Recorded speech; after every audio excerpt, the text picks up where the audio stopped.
Shalom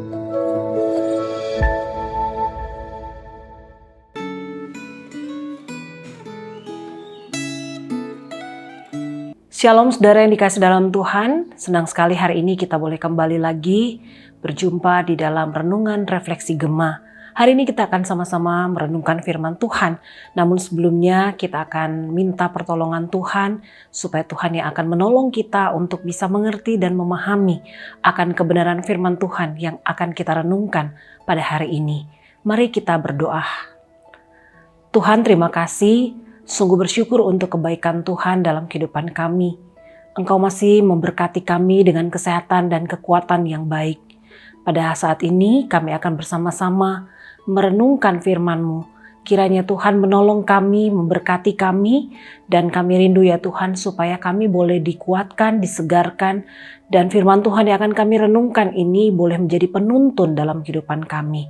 Terima kasih, kami bersyukur ya Tuhan dan menyerahkan waktu ini. Tuhan berkati dari awal sampai akhirnya. Dalam nama Tuhan Yesus, amin. Saudara yang terkasih dalam Tuhan, firman Tuhan pada hari ini akan kita renungkan dari 1 Korintus 15 ayat 12 sampai 34. Tapi kita tidak akan membaca keseluruhan daripada bagian firman Tuhan ini. Kita hanya akan membaca ayat 12 sampai ayat yang ke-14. Demikian firman Tuhan. Jadi bila mana kami beritakan bahwa Kristus dibangkitkan dari antara orang mati, bagaimana mungkin ada di antara kamu yang mengatakan bahwa tidak ada kebangkitan orang mati? Kalau tidak ada kebangkitan orang mati, maka Kristus juga tidak dibangkitkan. Tetapi andai kata Kristus tidak dibangkitkan, maka sia-sialah pemberitaan kami dan sia-sia jugalah kepercayaan kamu. Dalam kekristenan, kebangkitan adalah sangat penting. Fakta bahwa Yesus bangkit pada hari yang ketiga mempunyai arti yang sangat penting. Karena kebangkitannya membuktikan keilahiannya. Namun persoalan yang terjadi dalam jemaat Korintus adalah mereka percaya bahwa Kristus dibangkitkan dari orang mati, tetapi sulit untuk mempercayai adanya kebangkitan orang mati. Hal ini disebabkan karena orang Yunani tidak memandang keadaan sesudah kematian hanya berkaitan dengan jiwa. Nah, menurut filsuf Yunani, jiwa adalah pribadi yang nyata, terpenjara dalam tubuh fisik. Saat manusia mati, jiwa dilepaskan. Tidak ada keabadian bagi tubuh dan jiwa akan bersatu setelah kebangkitan. Saudara, gereja di Korintus itu adalah jantung kebudayaan Yunani. Oleh karena itu banyak orang percaya mengalami kesulitan untuk mempercayai kebangkitan tubuh.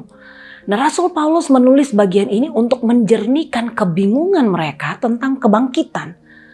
Kebangkitan Kristus itu adalah pusat iman Kristen.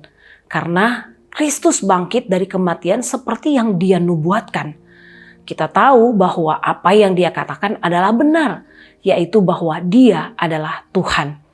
Karena Dia telah bangkit, kita mempunyai kepastian bahwa dosa kita telah diampuni. Karena Dia bangkit, Dia hidup dan mewakili kita di hadapan Tuhan.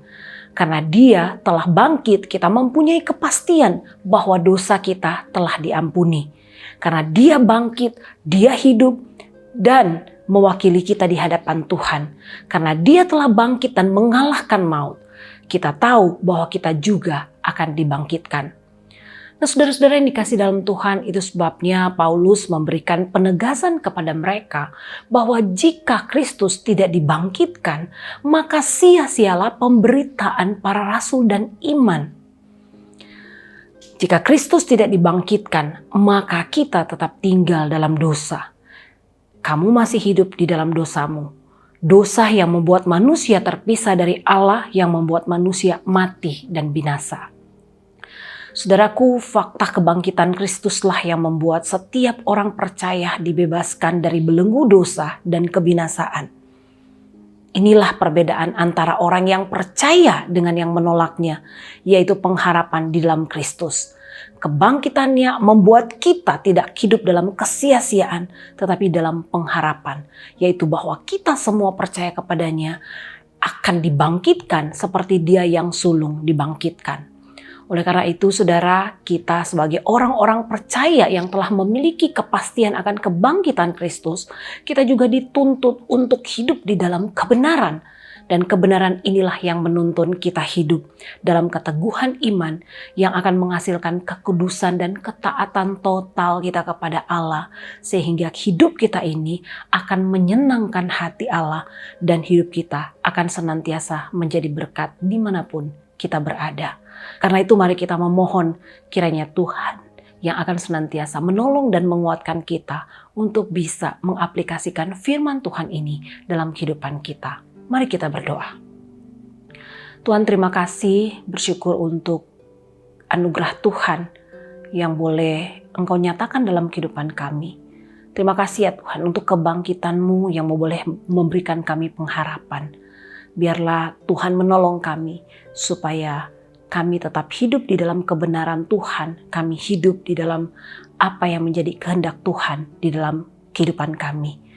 Roh Kudus, kuatkan dan mampukan kami semua untuk melakukan firman-Mu.